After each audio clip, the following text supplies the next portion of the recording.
Paul, if you kept getting sucked into whatever your childhood imaginary friend was doing at that moment, what would it be? I think my childhood imaginary friend was Greg Ruzetsky, the British Canadian tennis player, Paul. So right. What, tennis? I thought he was the aggressive hockey player. You think that's Wayne Gretzky?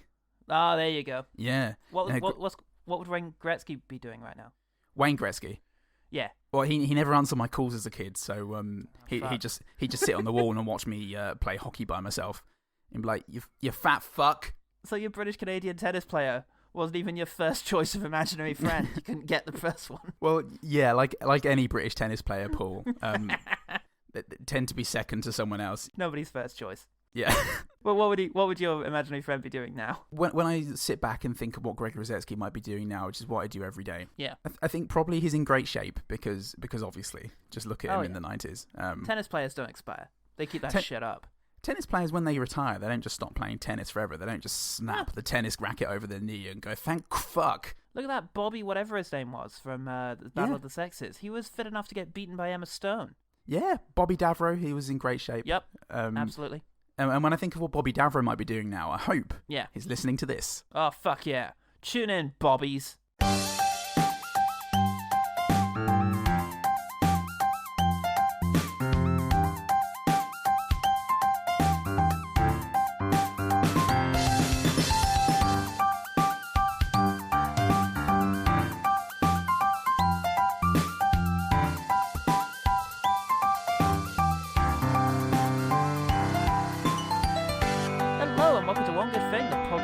To be tethered to anyone. I'm Paul Riel. I'm getting stronger and more malicious. It's happening, folks. I've been keeping tabs. I have a chart, and it's getting vaguely concerning. Is what I've labelled the area that he's currently in. I mean, the upper 15th percentile. Yeah.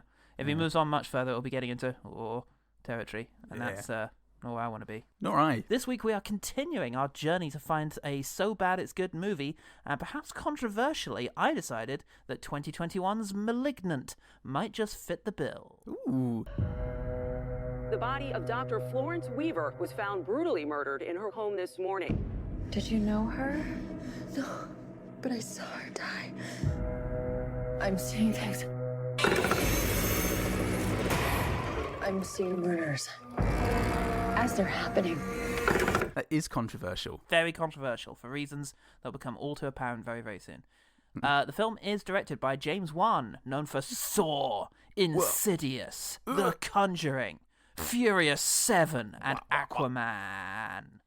Aquaman. Yeah, I forgot that he directed that, and I was looking through his filmography yesterday. I went, oh yeah, that fucking thing. That fucking thing. That explains all the ghosts. Hey, I'm Aquaman. I have this personality. And, spooky ghost. Ghost shark. Explains Patrick Wilson. Yeah, and his recurring role is Ed Warren, famous charlatan, who's now a fish man. It's as credible. Critics reacted to the film like getting murdered with an unusually pointy trophy. Quite well, actually. Titillating. You're going to murder me with that, are you? Well, I'd love to see how you're going to get away. Jeanette Kapsulis over at the New York Times. None of this is especially scary. But if you're patient, Wan delivers the kind of hilariously sick climax that only a sadist would spoil or envisage. Ooh. Who's the biggest sadist? Us or James Wan? And she meant sick, obviously, in the way that kids use it nowadays. Oh, fuck yeah. It's as sick as a 900-degree skateboard tricks. Oh, shit yeah, bruh, it says at the end. 5 whatevers, am I right? Similarly excellent, Frank Scheck over at The Hollywood Reporter says... What did Frank Schneck say? Well, I'll tell you what, Frank Schneck had nothing to say about anything. He's a low-life piece of shit, and if you see him, you let me know. Thank Christ, I got no time for that boy. I got no time for that lad, except for the time I'm going to spend beating his ass, if you let me know where he is. Now, Frank Scheck, on the other hand, at The Hollywood Reporter said, the film might have been outrageously bizarre fun if it displayed any humour or ironic self-consciousness, but everything is played so straight that viewers will find themselves laughing, not with the film, but at it. That constituted a good review. Thanks, Rotten Tomatoes. Oh, you said thanks for Rotten Tomatoes. Yeah, I Yeah. want to thanks. I want to thanks Rotten Tomatoes too, and I just want to say the live studio audience that won film Malignant in front of, they're just begging for a bit of breaking the fourth wall, a bit of just drawing attention to a couple of the jokes, just letting them hang, and they didn't once. Paul. Yeah, they didn't stop laughing, but they also felt very bad about it, which is not how you want people to be leaving your hilarious comedy show, Malignant. Not with that kind of moral ambiguity. Oh no. Public, meanwhile, reacted to it like a weirdly flirty CSI. They hated it! Ugh. Anna Fogelsong, nice, over at Google said, spoilers ahead, she warns. Uh-oh, put your fingers in your ear, folks. James Wan's worst horror film. Wow, what a waste of 2 hours. Oh. Spoilers. Okay, I laud the English language and its ability to, its malleability and its ability to mally. Yep. But that's not what that is. Hey, it's a spoiler alert. If you don't want to find out what Anna Fogelsong's opinion of And we all do. Malignant is, you best look on. But the question is, how will you ever be prepared for that spoiler? It's a catch-22 spoiler. Yeah. I don't want this movie spoiled for me, so I'm not going to see it. And there goes the happiest man in the world. He's never seen anything. Yeah. He just lives on expectation, and he's delighted. His name is Piers Morgan. He doesn't need evidence. He just needs access to your phone. The film has 6.3 on IMDb, 50% on Metacritic, 77 on Rotten Tomatoes, and has made $14 million on a $40 million budget. Oh. Burp, burp. Damn. What's wrong with you, Paul? Dragging this film down. Oh no! I'm really kicking down here. I'm like, not Rotten Tomatoes. The Razzies. The Rotten Tomatoes. What are they called? The Razzies? No, it is Razzies. What isn't Razzie a Golden Raspberry? Fuck. Okay, yeah. I didn't understand like what you were getting at, and I was like, it's just the Razzies. The Razzies, Paul. The Razzies. The Razzies. What do you want? I knew Razzies was short for something, and I'm pretty sure it's the tits. Yeah. So, Paul, you cancer. Jenny! Are we really having this conversation? Are we really having this conversation? Really? Really? Oh. Uh-oh. There's a joke that definitely was meant to be one. I can tell from how much I'm laughing. It's pretty good. That's the only reason I hang out with you, for the laughs. Turns out we are having this conversation, Paul, and it's just as well because whatever's causing trouble in this cartoon mental asylum is drinking the electricity and controlling our machines. Oh no, that's definitely going to be the main thing about this killer. Yeah. They can control electricity. That's going to be the crucial aspect of all of the deaths in the film, I bet. Yeah, probably. What's it doing now? It's using it to talk through a cassette player. Uh-oh. Kids call it a boombox. Before we get much further with all of this, we should say this is a new film. It literally released last Friday, so and figuratively released next Friday. So since it's still in cinemas, we shall discuss the plot up to a point, a crucial point, and then we're going to give a spoiler warning and give you a time code to skip to avoid spoiling the reason you should see this movie. Yeah, and we'll probably also be doing the same thing with the quickfires, because I've seen some of them, not quickfires, I've seen it with the OG team, because I've seen one of the responses already.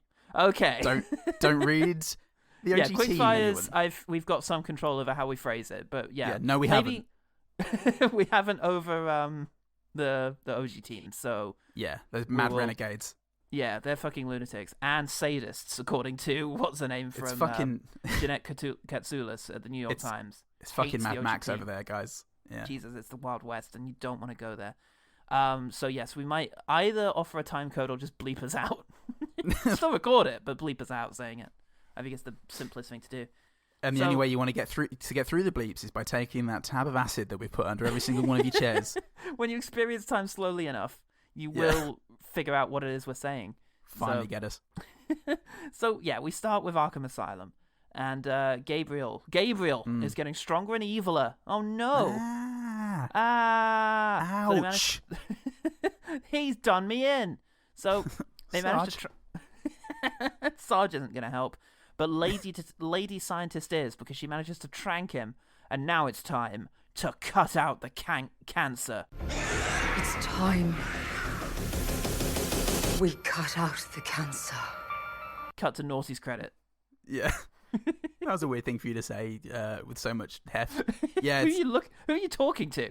You. Aren't you writing this down? Yeah. So that's the intro.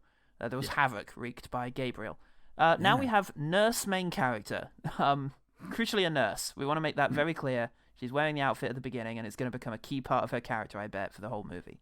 For sure. I reckon. Well, she's at home. Yep. Terrible husband. In big spooky house, and her awful husband is watching wrestling for God's sake. And, Christ! Yeah, he's got a haircut. It's all kinds of awful.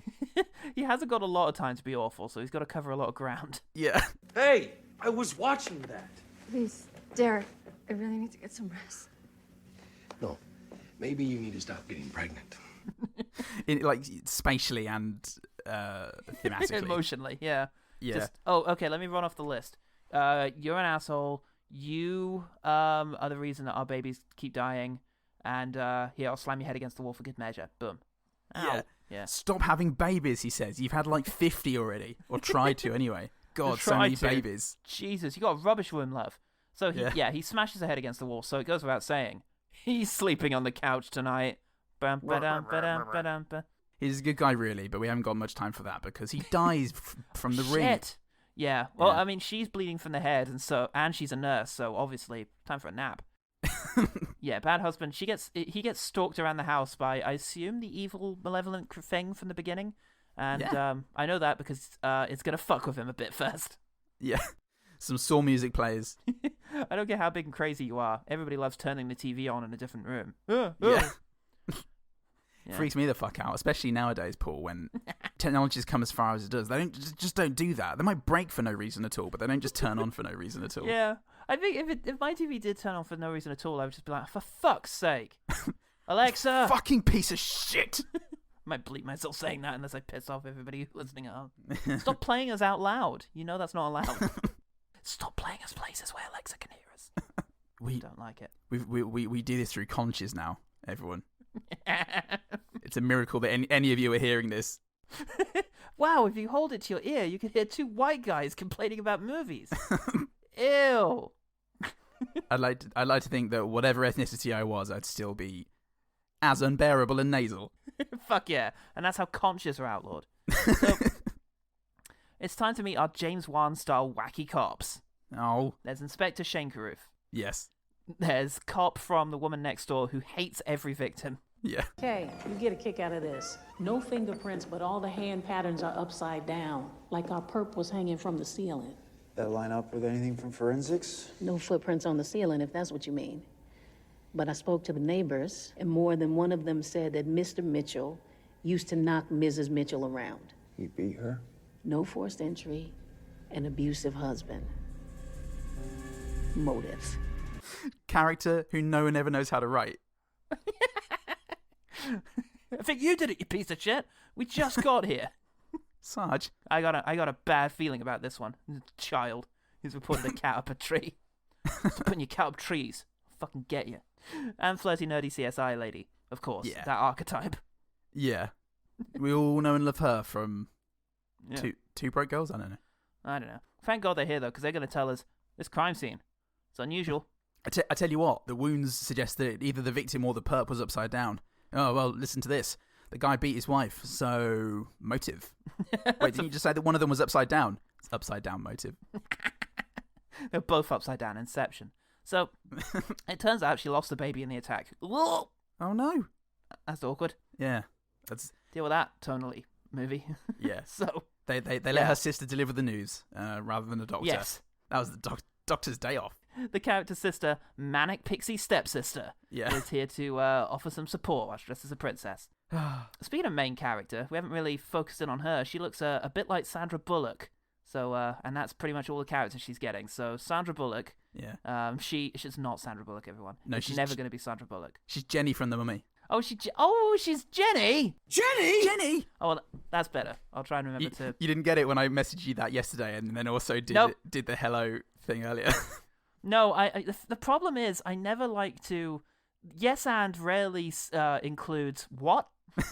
So if I just don't get the reference you're making, I tend to just move the fuck on with my life. Yeah, I did that. I laugh knowingly. Yeah.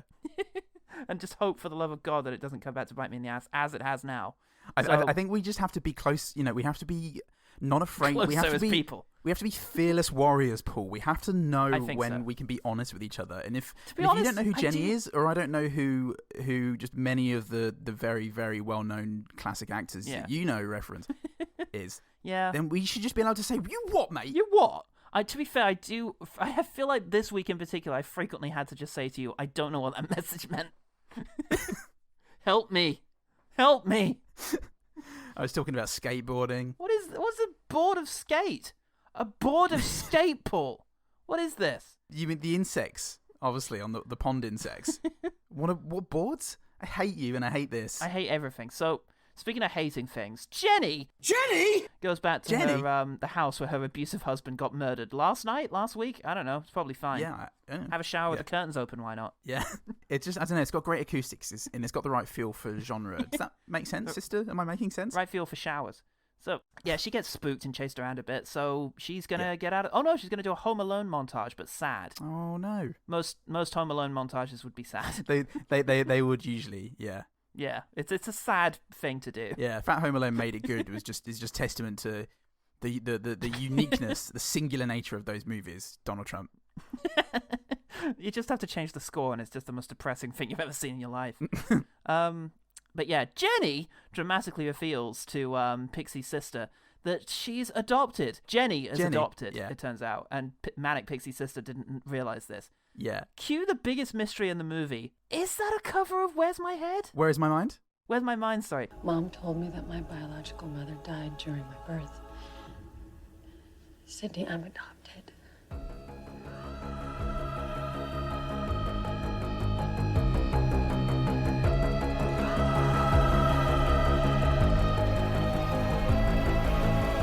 It never quite is. There's one moment where it's got the it's got the melody, it's got the bass, and then something else comes in that is from that track, and it is. I'm gonna say yes, definitely 100%. Yeah, but hilarious because yeah. it's like cranked up to an obscene sort of spooky movie. It's like if it was in a Saw movie, and weirdly, much of this is like it's in a Saw movie, and I couldn't put my finger on why, Paul. Yeah, well, meanwhile, in the middle of nowhere, narratively speaking, some lady is being stalked around a pretty cool-looking museum, if you ask me. Yeah. And, she's turning off the lights at the end of the day, and then here's a noise. Lights back on? Nah, let's poke around a bit. Yeah. Well, she runs back as she's being pursued by this noise to turn the lights on so she can see exactly what is going to kill her. Turn around and the exit is like 3 feet away. Yeah. Oh, well. But she gets got. And, properly got. And she finds out that she's in the attic, and actually that Pixie cover is actually very funny and good. And I hope they use it a lot.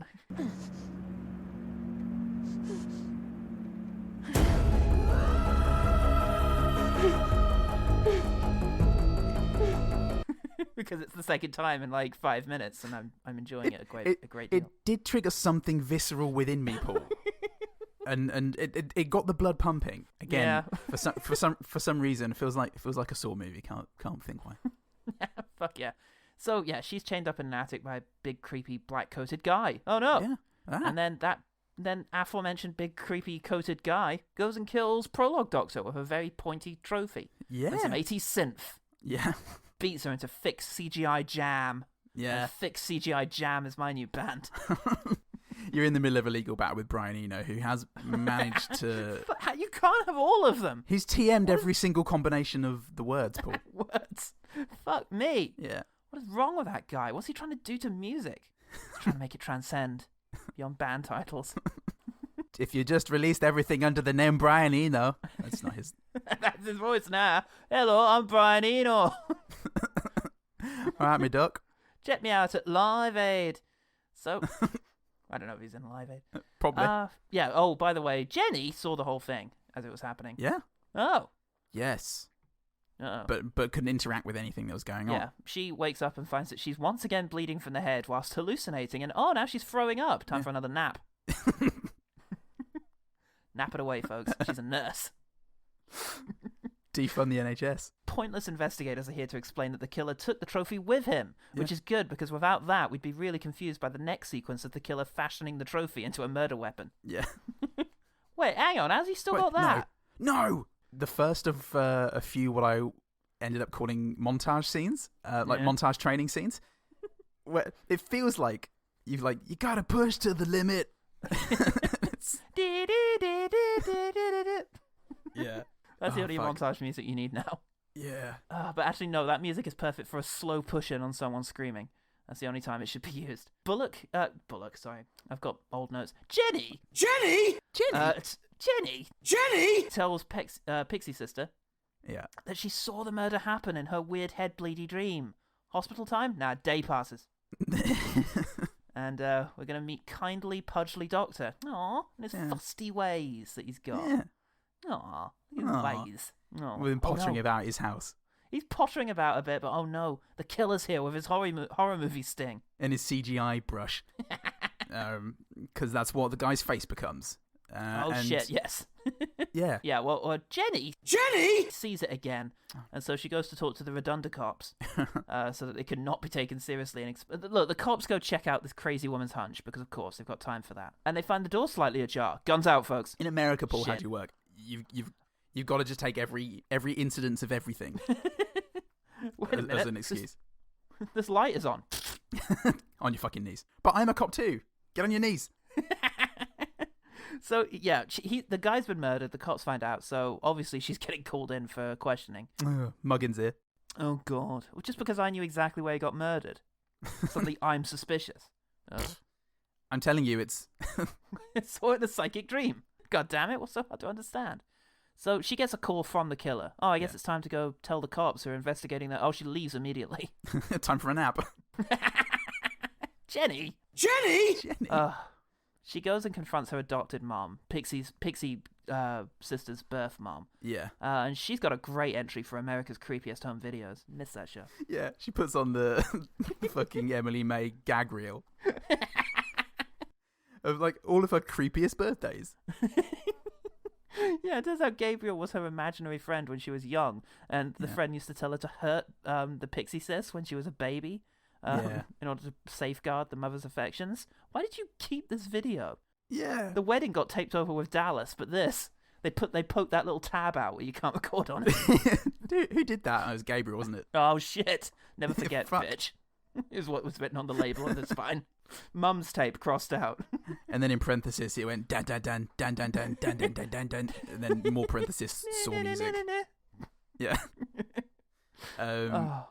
Well, yeah, look. just had a feeling, I guess. You just had a feeling, Paul. Hold on to that video, because you never know.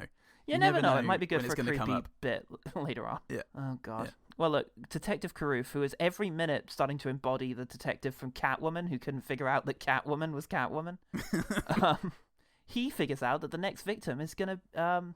who the next victim is going to be, just as Jenny has a new creepy vision of the murder. Oh, no. The victim was using a tablet in the bath, so I say he deserved it. I reckon. Last Days of Rome, mate. It's the murder of Merritt. It's just the killer attacks Detective Carruth in the flat after having murdered the bath guy. Luckily, I would say that the killer seems not to be very strong, so Detective Carruth is able to just kick him off. Certainly not super strong. He's definitely not super strong because he gets kicked off and goes, yeah.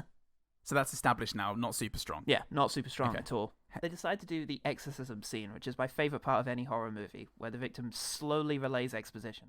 It turned out she had an imaginary friend called Gabriel who did bad things. Oh, we knew that. Yeah. Oh, but like really bad stuff. Oh. Yeah. Yeah. Counted cards. Shit. Taught her how to count cards. Yeah. Badly. So he fucked her over. Yeah. Not only are you a card counter, you're rubbish at it. Confidence trickster, mate. I'm Gabriel. Sniggle. Gabriel scuttles away. So finally the museum lady falls through the ceiling. And it turns out she was actually in Jenny's attic. Jenny?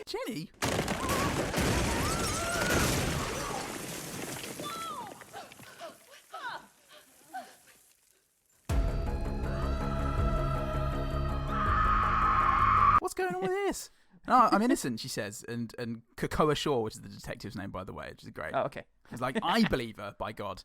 And badly written cop lady goes, for fuck's sake, Kakoa. At this stage, she's taken into custody, and I know the climax is coming, because this is my second time watching it, and I get very excited. But oh boy, there's more research stuff to do. You know what's really scary, and James Wan does fucking know this, as demonstrated in his movies, is characters investigating things, and like finding out information. Yeah. Love that. Gives me the creeps. It definitely helped, because I had Paul Salt over on WhatsApp, being like, it's coming! What? I knew the time signature that you had to get to. Put down your pie. Anyway, Pixie Sis finds the haunted hospital, and a great cliff to park her car over. Pulls right up to the edge of this fucking cliff, and it's like, well, that'll do. I am considering an insurance scam. 2 birds with 1 stone, mate. Fuck yeah. Then how do you get home? Oh, that's why I bring you along. Me. How am I going to report my damaged car? It's seamless. Oh, you were driving up to a haunted hospital to investigate your weird sister's imaginary friend. Yep, he ticks that box and it's formed. So it was Ghost that did it. Definitely. Yeah. Not my bad parking. Anyway, she sneaks into the massive abandoned building that would definitely be still standing and abandoned 30 years later. Definitely. For sure. That's fine. Meanwhile, her sister, Jenny, gets locked into a holding cell with a bunch of cliches, but not cliches of prisoners. What's the matter, Pollyanna? You get lost on the way to the country club? It's like a 70s disco chick. It's somebody who only vaguely remembers the TV show Glow. The cast of Glow are in there with her, and there's going to be a fracas. Fuck yeah. Meanwhile, Pixie Sis finds some old movies and goes back home to watch The Truth with her mum. Aw, it's nice when you visit. Puts in the VHS label The Truth. The Truth. It's all going on now. Now, at this stage, unfortunately, we're going to talk about the stuff that makes this movie worth watching, and it's all spoilers. So this is one of the craziest twists I've seen in a movie in a long time, so if you do want to experience that for yourself, and honestly I do recommend it, then skip to this timestamp for some non-spoilery chat about the movie. 32 minutes, 2 seconds. Gabriel is not an imaginary friend. No. He's not a ghost. No. He is. And I at this stage, I was kind of like, oh, well, I guess they've removed a tumor from her head, and this is like the embodiment of the tumor, like somehow, you know, like the unborn, the tumor has like a ghost. Yeah. Kinda. A little bit. It's like, reductively, yeah. It's more than that. It's more literal than that. Gabriel is a parasitic twin that is growing out of the back of Jenny's head. Yeah. Oh my god! Oh my god, Maddie! But what exactly is Gabriel? Gabriel is an extreme version of a teratoma, a tumor consisting of tissues, hair, teeth, muscles, bones, but more specifically in this case, it's a parasitic twin. And not just growing, was there when she was born and was... Yeah. They smushed it back into her head with a plate. He used to be a full-on creepy little dude growing out of her back with arms. They cut off the arms and most of his, like, chest, I get, that was on her back, and then they just, like, shoved its creepy little face into her skull and closed up the skull. Yeah. And then when Jenny's husband slammed her head against the wall, it woke it up, and now it's regularly like coming from out of her skull, from under her hair, and taking over her body, and her arms dislocate, and the whole unit moves backwards now. Yeah. CGI backwards. CGI backwards. And Gabriel has been, whilst this happens, trapping Jenny's consciousness into her own imagination, so that's why she doesn't seem to know it's happening but has visions, when really it's her body. And also he can control electricity. Yeah. Naturally. Of course. Because Gabe's got to speak. Gabe got to talk, Paul. Gabe got to talk, and we can't just have him like going from the back of her head, although that would be preferable. So, because that's what his arms and legs do. Gabriel takes over Jenny at this stage and kills the entire cast of Glow, just like Netflix did. Yeah. Fuck. But unlike Netflix, this is really funny and good and great. He's very strong, it seems. Like, really, really strong. To the extent he doesn't have to use his electricity powers at all. Yeah. Kills a lot of people very, very easily. Kills pretty much the entire police station. Goes outside. Kills a dog. Well, almost all. Yeah. Except the 3 that we know. They're okay. And he gets so close. She does she chucks a chair at them. Yeah. Oh, fuck. And almost knocks them both out, but not quite. And then goes to kill the mum, which was the underground tour lady that had been. Oh my god, that was actually the birth mother. Yeah. So Gable, and he finally uses his electricity powers to make an elderly security guard's pacemaker explode. Yeah. I'm so glad they included this whole thing. Yeah, Gable's trying to murder the birth mother, but Pixie Sis is here, and he hates her. Oh, he doesn't like her at all. there's a tender heart-to-heart moment between the pixie sis and the hilarious hair monster. Yeah. No, it's between the mum and the hair monster. But Detective Karoof ruins it, leading to him getting darted and sis getting hospital bedded. Yeah. Bedded right in the tits. Yeah. And my tits, she Yeah. says. And goes over to the sister. Has got a gun pointed at the sister's face. Yep. And Jenny starts to wake up, but it's too late. Gabriel shoots Pixie sister, and then he goes over and he does something to make the mum die. This is just after actually Stepsis speculates wildly, based on nothing, that it was Gabriel was the one who caused the miscarriages because he is feeding off of her fetuses to build himself up. Yeah. This is a wild movie, guys. Madison, he killed your babies. He was the cause of your miscarriages. He was feeding off of your fetuses to build himself back up. Oh, shit, says the audience. Oh, what? Yeah. It's oh shit! What? It's Beachbody season, y'all. And Gabe's got the fever, and he's also got the trapped in Jenny's mind now fever because that's what she did. She's realised that she turn could, the tables because they share the same brain. They can both do it for some reason. Yes, and pointlessly makes him imagine he succeeded. But I guess she's. I mean, you've got to get back at him a little bit, right? You can't just. See, that's how it feels. Now I feel bad about all that time I did that to you. Do you know what? That's on me, says Gabe. And I promise I'll be good now. And Jenny says, okay, I'll promise to think about it. But for now, you are trapped in this prison for a while anyway. You know I'll get out eventually. Give me head. So she slams her head against a book and forces him back in. And they all live happily ever after. I mean, Jenny's going to jail forever. For killing all those people. Forever. But she has, for killing a lot of people. But it is established that she does have the super strength because she picks the hospital bed up off of her sister and puts it back in place. Where did that come from? So you wouldn't. So you're not going to try and arrest her, are you? You're just going to be like, okay, you just go and live. Where you're going to go and live in like Wisconsin, yeah? Yeah, somewhere no one gives a fuck about. Just go do Wisconsin. Move to Fargo and give them a new seasons of material. It's fine. She's just going to terrorize Milwaukee. No one minds. The end. Yeah, the end. So, Paul, what did you make of Malignant? So it was the first half of the movie. I was enjoying it a little bit and going, this is quite silly, and there's it's really overblown, and I'm not sure if this is knowing. Yeah. And then halfway through, I go, no, I'm pretty sure this is knowing, and I'm pretty sure this is. This knows the risk it's taking with the fucking insanity that follows, and I think that, but I'm feeling gracious because I don't know. I had some delicious potatoes yesterday. Oh, what have I told you about really those? great. You know that distorts your opinion. I told you to eat the rubbish potatoes, the shitty potatoes I sent you from England. Please eat these tonight. Love crossed out and it says hate, Paul. Yeah, and as I said that to Nell, the look on her face is very similar to the look on your face that you just gave me then. Potato lust. Yeah, I'm not potato lust and envy, and because I'm not 100% sure that it was knowing, but if it's not knowing, then James Wan is a fucking maniac.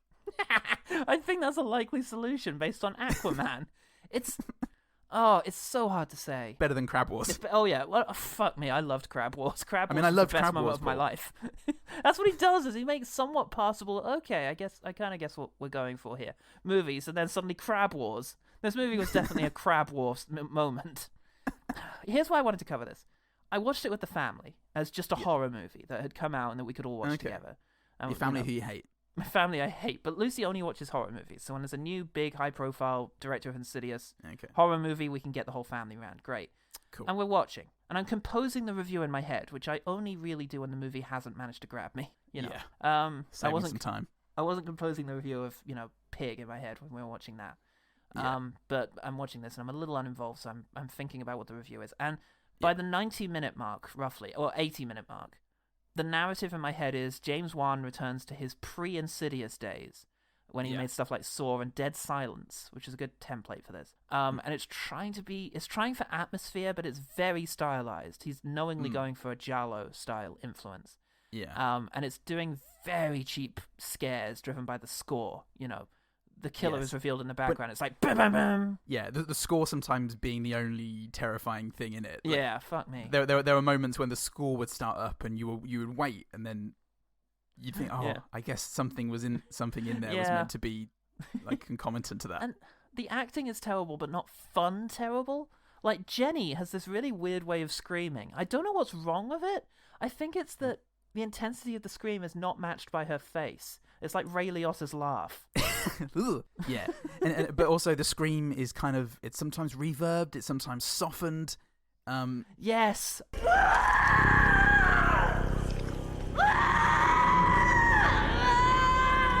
Yes, softened, because there's a moment where she's going, ah! Yeah. But, like, really mildly screaming whilst really, like, Yeah. scrunching her eyes up. It's very strange, but the story is super contrived, like a Giallo film, which is fine. There's a completely pointless cop side story, which is the James Wan's subtitle, you know? You remember the Saw franchise, there's so much pointless cop stuff. And this is Go happening away, here. police. And it just felt like a step backwards, because I really like The Conjuring and Insidious. I think they're very good and effective horror movies, and this felt like going back to his naughties days, especially in the title sequence. Then the twist. Yeah. And I'm laughing. And my family is laughing. And Yeah. suddenly we're having the best time watching a movie we've had all year. Yeah. It's a real turnaround. Just the audacity of it.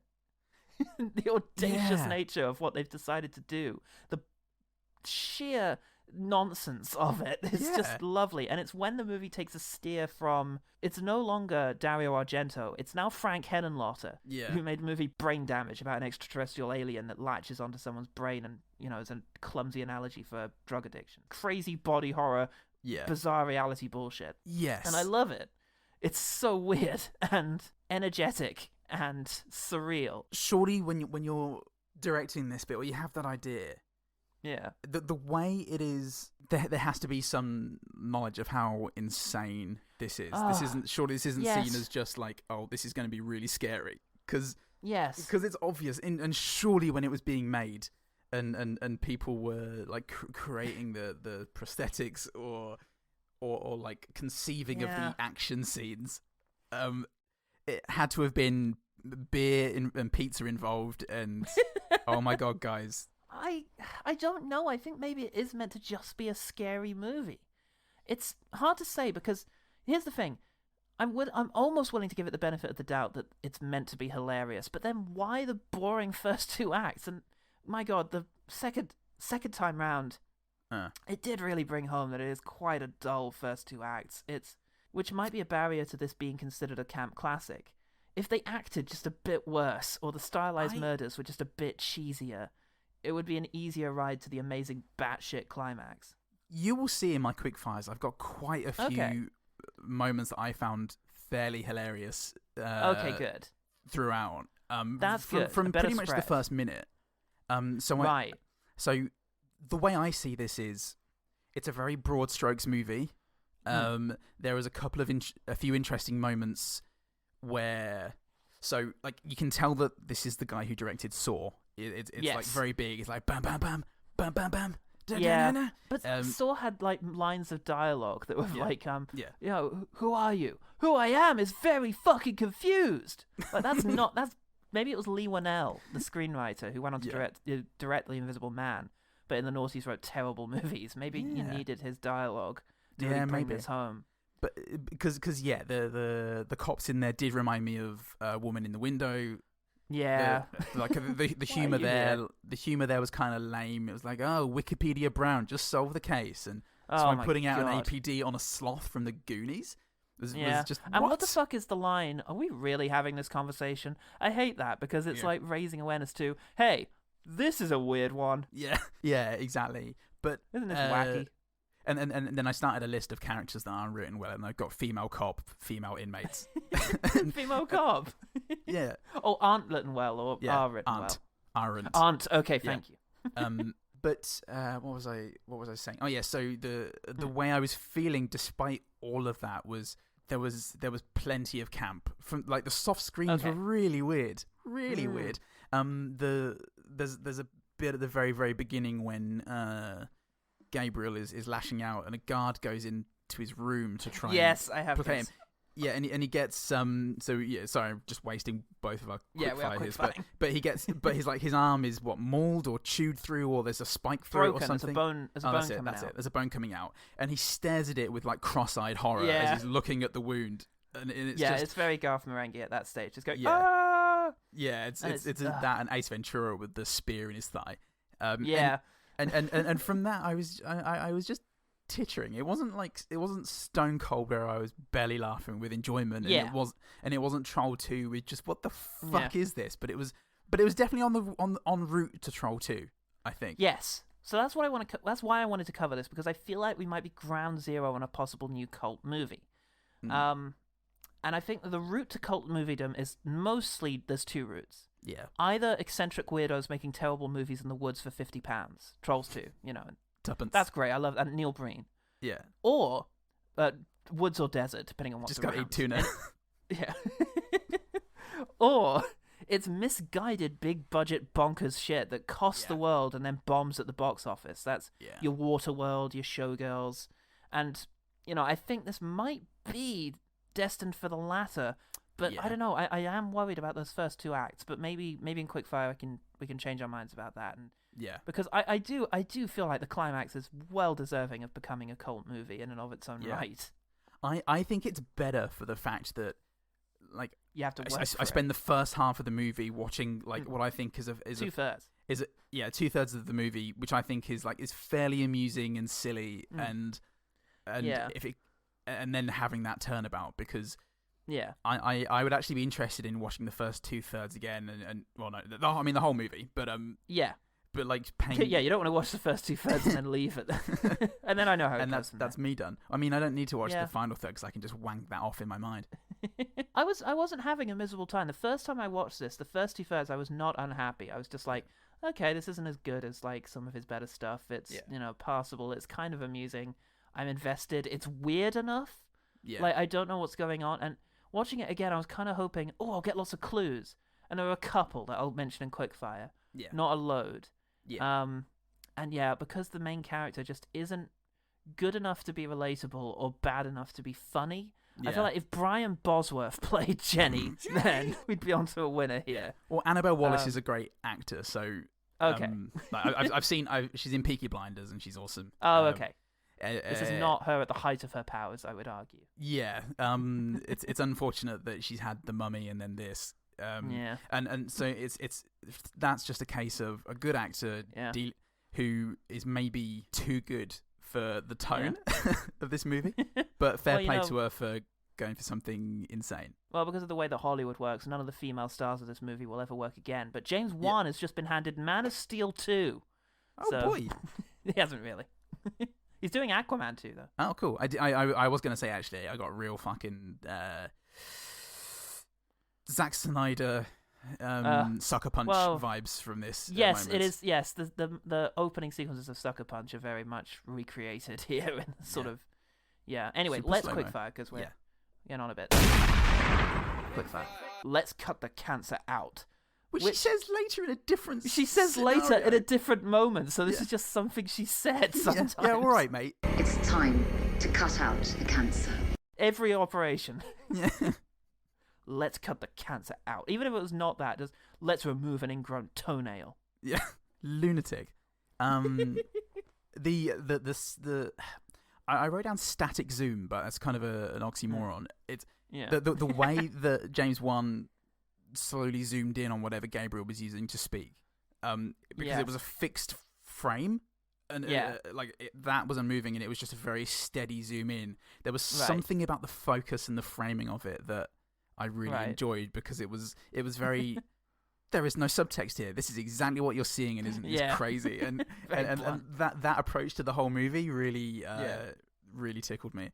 Absolutely. I think there's a very stylish overhead tracking shot when she's being chased through the house on her first night back in. Yeah. It's like we're up in the rafters, we're tracking with her, moving when she does, David Fincher style, and that was quite cool. I enjoyed that. I will say visually, there's a lot that I really enjoyed.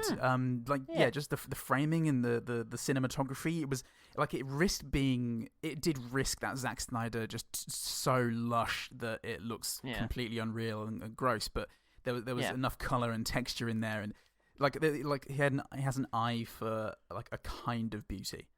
Yeah, I would say. Absolutely. I think so. Yeah, and that comes across in a lot of his projects. But again, I did think the stylization in something like Insidious, where it's all super drained out and bleak, works better. But yeah, there's a lot going. It is a giallo movie, and it uses the color appropriately in that sense. Yeah. But yeah, grislier deaths. That's what a giallo movie needs. Although some of them are pretty grisly. Anyway, Manic's prixie stepsister looking just wide-eyed as she's just been told that Jenny is adopted. Yeah, and it just zooms in on her looking shocked silently as the cover plays, and it's a soap opera at that stage, and that's very funny. Every time they do that, it's funny. Every time they start playing that grainy 16-bit fucking cover of Pixies, of the Pixies, Where's My Mind? Yeah. It's just wonderful. So I did like the cheap scares. Old ones are the best. The silhouette in the dark with the TV on. The horrible husband turns the light on and it disappears. It wasn't scary, but I just enjoy the little I'll never tell teasing sort of nature of it. It was fun watching it on rewatch, thinking because it then shows the sofa cushion like inflating, and I thought first time watching that, oh, the ghost has just stood up, but it was like no, it's just indicating someone was just sat there so that he's not imagining it. And that's quite That's good. cool. Because there's another bit, actually, to continue from that, when the mum, the underground tour operator, is running away and then decides to turn on the lights rather than just flee. And she turns on the lights and no one's there. And it's that ghostly thing again of, oh, they've disappeared. But actually, no, he's just chilling. He's just hanging out on the ceiling. Yeah. He jumped up just before she turned the lights on. So it's like, oh, he's not a ghost. Yeah. He's a physical being, and which is actually worse. Yeah. Well, I'll make my next thing that then. Once you know what Gabriel is, when you watch the movie back, it's very obvious in a lot of shots that that's what's going on. Yeah. Like the physicality of Gabriel, how they're standing or sitting, and a couple of moments where just like, look, the moment in the rafters, you do get just a glimpse, but if you know what you're looking for, they've just straight up shown you what's going on there. Yeah. And that's quite good. I quite like that. Cool. It's like if you saw it the first time around, you wouldn't believe it, so you just kind of discount it. All the sort of twisted neck corpses were pretty gross. Looked pretty good, there were some rough ones. Yeah, absolutely. When the nerdy CI is sort of working on things, and he says, "We're just looking." I think they're talking about the trophy. You're gonna find that missing half. Yeah, don't we all? And then looks lovelornly after him, and that was just that was genuinely amusing. They meant that as a joke, and I took it that way. It was funny. Yeah, that was good. Just how overt she was being, and just how goofy, old style detectives receptionist she was being about the whole thing. Yeah. So dreamy. Dreamboat, yeah. And that guy is Kakoa Shaw, and I really enjoyed the fact that he was called Kakoa Shaw because that is good. It's a wild card move having a cop that isn't just named like John Kowalski. Yeah. Or no, Blom Smith. It like a name that many people just won't remember. Yeah. When the sister is in hospital and Kakoa Shaw turns up actually, and she's a princess at whatever it is, Planet World or something. The Kakoa reveals to the sister that Jenny has had multiple miscarriages. And she's like, oh my God, I had no idea. And she climbs up onto the bed really awkwardly with the full dress on to like cling to her sister, which is meant to be a sort of consoling hug. And then Kakoa gives her his card. And she really awkwardly takes it whilst clinging onto the sister and just gives a really uncomfortable, thank you. Just give me a call. Yeah, thank you. Like, if intentional, then very amusing, and if not, then still amusing. At one point, it's said that the woman who dies was very good at child reconstructive surgery. Now, we know what that means. It's like adult and child. But it sounds like she's just in charge of reconstructing childs. We need some child reconstruction in here. A new masterpiece. I name you Belinda.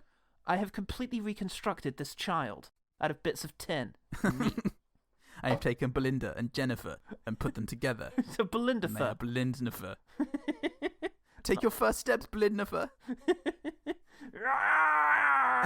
It hurts. Grew up so fast.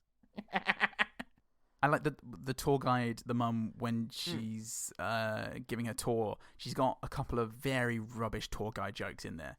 And it was very, like, they're very good, by which I mean accurate amount of, like, tour guide rubbish. Welcome to the Seattle Underground. No, folks, this is not a historical tour of Nirvana or Pearl Jam. And everyone goes, I love that. I love a polite chuckle. That's all we get. from the birds that gather outside of your window, the closest we've had to an audience. He'll be dead soon. The effect of the sideways bed shot, where we're on its side, it's the poster to the movie. Jenny is on her side, and in the background, her background like slides apart like a curtain opening, revealing like it looks like woods behind it, but it's actually just the wall of a different apartment. And then Gabriel appears and climbs over her, and it's a very good sinister moment. That's cool, and I even liked the CGI moments when like her reality is dissolving and she's suddenly seeing where Gabriel is. Even though it was CGI, I think there was so much in there that was piquing my curiosity. There's a moment when Gabriel is grabbing the doctor and it like suddenly switches locations. Yes. And it tells you that there's a connection between the two of them, and I'm there thinking, okay, what the fuck is going on? This isn't, this is really interesting. And but then, when she'll be wherever she is, and suddenly her bedroom will dissolve into some other dark and gloomy place where Gabriel's doing a murder. Yeah. And there was just loads of stuff peppered throughout. Yeah. Like that. Even though it was CGI, it was really interesting. Absolutely. The face stabbing of the old man was gross, even though it was CGI. Yeah. Yep, agreed. Because his face just becomes mush, Yeah. like from one particular impact. Yeah. And I really liked that old guy had the trope of slowly walking around the house, but because he was like bimbling around, and kept leaving black doorways like behind him, and it was effectively upsetting, intense. Yeah, it had similar vibes to Invisible Man actually, where you're watching the background and like knowing you're going to see something and not seeing anything. Yeah. But because he wasn't tiptoeing around the house with like ambience playing, it was just he was pottering around and moving things around slowly, and there was no music. It was more effective for that. Yeah. Oh, when they're talking about the sister with the cops is trying to get them to use a psychic, and she's like, I played a psychic in an episode of a cop show, and they said it's a real thing. And that was quite good. Okay, that was a bit written for me. That was a bit quirky character. Alert! Joke is here. It risked being Kat Dennings in Thor for me. I don't like her character. I will always love when she says meow meow. That's pretty good. That's pretty good. Yeah, I'll give you that. But it was one that I actually wrote down in hindsight. I listened to it and went, oh yeah, and then about 5 minutes later I went, that was pretty good actually, and then I wrote it down. Then you crossed it out, and then at the end of the day you were like, no, and you got up out of bed and you went and uncrossed it out. No, back off, Nell. And then you went Don't try and change me. Give water to that guy in the desert, and that's how you got killed by Anton Chigurh. Terrible luck. The reveal itself was just the fucking movie moment of the year for me. It was superb. Just when it's 1 hour and 22 minutes, I think. It's when they're watching the video of what Gabriel really is, and it's just, I was just in hysterics. It was really wonderful. It was such a moment. Yeah, it's really beautiful because everything that they're suggesting, but also everything that you're seeing it's just wonderful that they would go for that. Yeah, full throttle. Absolutely, sincerely. Yeah, yeah. And some of the gore effects in the climax are really good. In particular, there's a great head stomp. That really worked for me. A lot of it was CGI, but I think the pacing and the lighting and such hit it quite well, and there were some visceral feeling moments that really got me. Yeah, sometimes CGI can just it can be used not correctly because prosthetics would have been better, but it can be used passably for me. Yeah, where it's not such a crime. Yeah, it can have a real impact still, and it does in this. Yeah, like in Kingsman, there's an awful lot of CGI gore in the church fight, but because of the choreography and camera movement, and there is something of the Kingsman in one particular sequence. And speaking of which, there is a Wanna that happens amidst that sequence, which is pretty glorious. But also, what am I supposed to be feeling? Compare it to a very similar sequence at the hospital of The Invisible Man. Yeah. Where The Invisible Man is doing something very similar. And it's very clear that you're like, oh, just get him, please. One of you get him. Yeah. He's so awful. Just somebody fucking do something. Stop walking towards him, you pricks. Yeah, and this is just laughing as hard as you can. Yeah. Please, more. Yeah, more. Send more. It's so good. And oh god. Without trying not to spoil anything, little face. Yeah. Really good. Really good. Just looks great every time they show it. Yeah. A moment where a character says, and again, without context, I think it'll be fine, just picks up a phone in order to try and get help, and it's like, why am I calling the police? Yeah. Again, a very Kat Dennings moment. These shouldn't be called Kat Dennings moments. That isn't fair. But a Kat Dennings moment, and yet it worked for me. Yeah. I like the very end where there's... Yeah. We've already mentioned, out of spoilers, that he can control electricity. There is a lingering shot of a lamp. The suggestion that it might come on, like a buzz in the audio, and it doesn't. It cuts out before it comes on, and that's good. I like that. It was a good tease. I liked that. Yeah. There's a couple just before the finale, actually.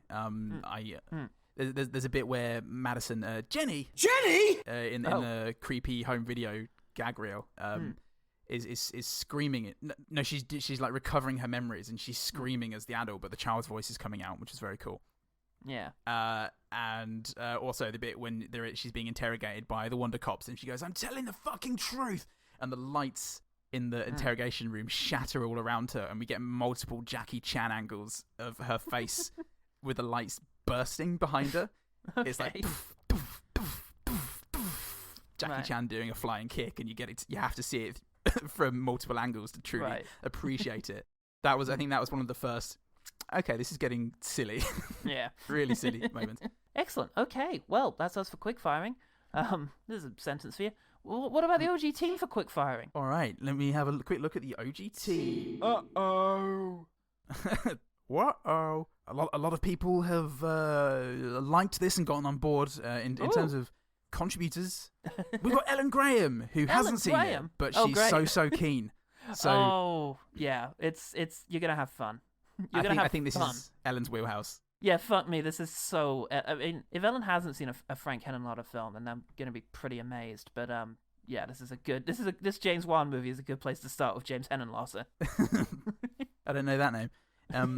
So Victor Gamboa on Twitter said, "I just realised I spoiled the film in my Patreon comment. I don't know why. I thought you'd seen it already. I'll blame it on the bourbon. I humbly apologise if I spoiled it for you, Paul. Looking forward to the episode." Did you see it? Did you see that comment first? No. I tend to, and I'm glad that I did it this time. Yeah. I tend to put the call out for the OG team as I'm watching the movie. Good stuff. So you got to spoil it pretty quick if you want to ruin this guy's day. Yeah, and I do try not to check comments whilst I'm watching the movie, because if somebody then comments and says, "This was my favourite fucking film," then I tend to go, "Oh yeah, I like it too." Yeah, you got to get that out there. It's like checking out the Rotten Tomatoes score during the movie. It's like, no, get out of here. please like me.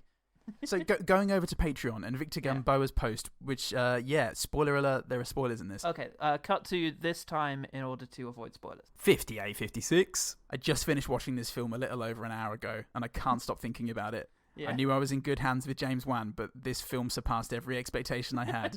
His camera angles and shooting style kept me engaged and riveted the entire time. I made the mistake of thinking I figured out the ending, but was pleasantly surprised by what the actual twist was. And what a twist that was. I'd always heard about twins being absorbed, but I never thought about it being applied to a horror movie. I guess the closest we came was Basket Case. There you go. Yeah. There you go. Now that I think about it, what if the Pauls are a parasitic tumour/host who decided to start a podcast and discuss film? Is Salt the body and Goodman the tumour, or is it the other way around? Inquiring minds want to know. No, I'm definitely the fucking tumour. I'm the Texas Chainsaw Massacre forcing tumour. Every so often you wake up and realise you've watched another one, and it's like, no. I'm just the host that has no agency whatsoever over his life, but in a good way, in a way that has allowed us to do the odd Let's Play. Every so often something you like. Aw. Thanks, mate. That's beautiful. Yeah, that's all right, dickhead. I'm going to complain all the way through though. Yeah. And next year it's going to be 12. It's going to be the 12. It's going to be the Witchcraft franchise, which has like 14 entries, you cunt. None of them good. Not even the first one good. Such a Pyrrhic victory though, because I'm ruining my life. But it's worth it. It's worth it when you can just look into Zoom, into those dead eyes, and go, yeah, I fucking did that. Think about the life that used to dwell there. Yeah. Oh, shit. All right. Well, thank you very much. Yes, agreed. It was bonkers and, yeah, a lot of fun. I didn't enjoy the first 2 acts as much on my second viewing. Maybe I need a third viewing to reconfigure after more of a delay, but... As many viewings as there are acts, Paul. Surely it's fate. Absolutely. Well, thank you, Victor, and thank you, OGT. Thank you, OGT. Watch this movie. It's very interesting. Yes, you're not gonna. I don't think you're gonna regret having seen this movie. It'll, at the very least, the final 40 minutes are very entertaining. Yeah, it's too long. It is too long. An hour and 50 minutes. I'll say that. Could be an hour 40. Yeah, could easily have been an hour 40. Jesus Christ, cut out some of the police stuff. But nevertheless, first time round, I think it'll be entertaining enough to keep you invested. And I think, yeah, maybe, just maybe, this is destined for cult movie status. Yeah, but do we also have any one better thing? The one better thing. The only one I wrote down was The Invisible Man, and it's kind of null and void because I've used it before, and it doesn't really need a one better thing because this is wild, and you should just watch it. And 3, it is just so dissimilar, really, to this movie. It's the very bare bones, like to be really reductive. There are similarities, but they are worlds apart. Yeah. And yet it is interesting that this is the screenwriter of Saw and the director of Saw who have kind of separated quite distinctly, and yet still echo each other's works. They've both made films that are in their own ways commentaries on current issues around misogyny. Yes, I suppose. No, I was being stupid for effect. Okay. But, yeah. It's hard to tell. It is always hard to tell whether I'm doing it intentionally or it's... And that's like James Wan. So... Yeah.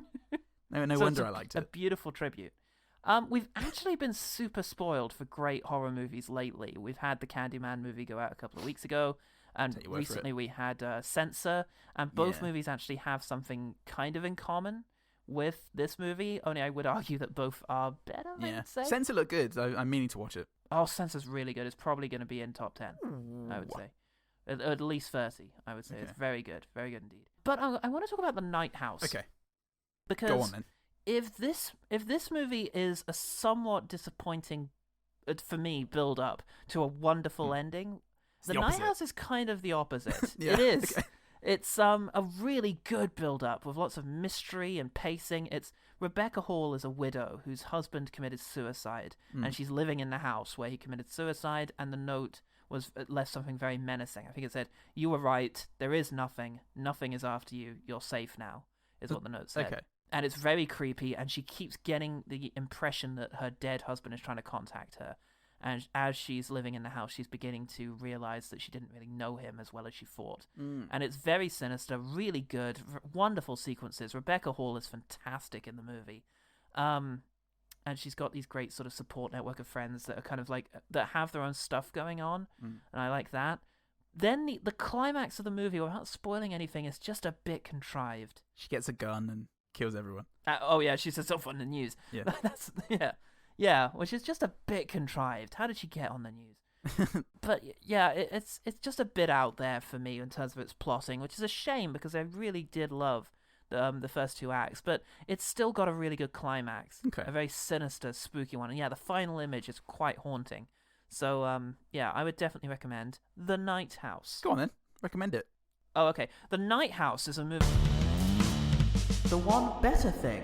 How can people find out about the... Nope, that's a spoiler. The something of one good thing. The one good thing. Oh. About our imaginary audience. The one good thing about our audiences is they exist entirely within our heads, and they can do whatever we want. Ooh. Fuck yeah. Stop offering yourselves to us as friends, obviously. Platonic friends. Stop fisting us at Anthony Manderson. Yeah, exactly. But do protect us from Michael Shannon, because for God's sake, he's just around the corner. And that's a lesson for everybody, actually. I just want everybody to live their lives like as if Michael Shannon was just around the corner, because he is. Right? It's the only sensible way to live. He fucking is. And just do what you got to do. Just stockpile food. Change the locks on your house, everyone. Just remember us in your final moments before Michael Shannon's visage looms ever closer, and think, oh fuck, I could have engaged with them on Twitter and Facebook at OGT Pod just to thank them for warning me about this, or maybe just spreading the word about their excellent episodes. or doing things like my workmate Liam did and sending me a picture of the illustrated signed portrait of Brian Bosworth that he owns. Because it's things like that make it worthwhile. Yeah, send us your pictures of Brian Bosworth illustrations, and we'll really appreciate it. We really, really will, actually. Yeah, we're on Spotify. We're on all the places. So get a listen in, everyone, folks. Fuck yeah. And we have a Patreon where for as little as $1 a month you get exclusive access to weekly content, such as Tom Hanks's Perfect World, which we're going to finish at some point.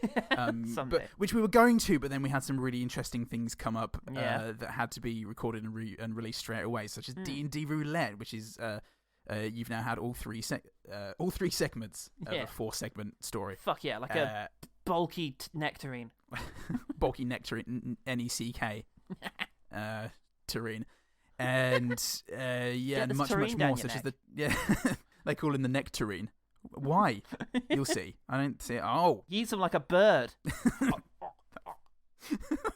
He regurgitates it and feeds it to my kids. Weirdly, They love it. I don't have they call kids. him Dad. Yeah, which works for me, and it's going to work for you guys because it gives me more time to release amazing Patreon stuff for amazing patrons, like you, such as maybe all of them.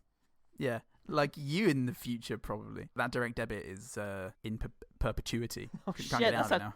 That's how direct debits work. Yeah. I'm Paul Debit. I'm the direct Paul. And remember, the one good thing about Malignant is that actually we imagined the whole thing.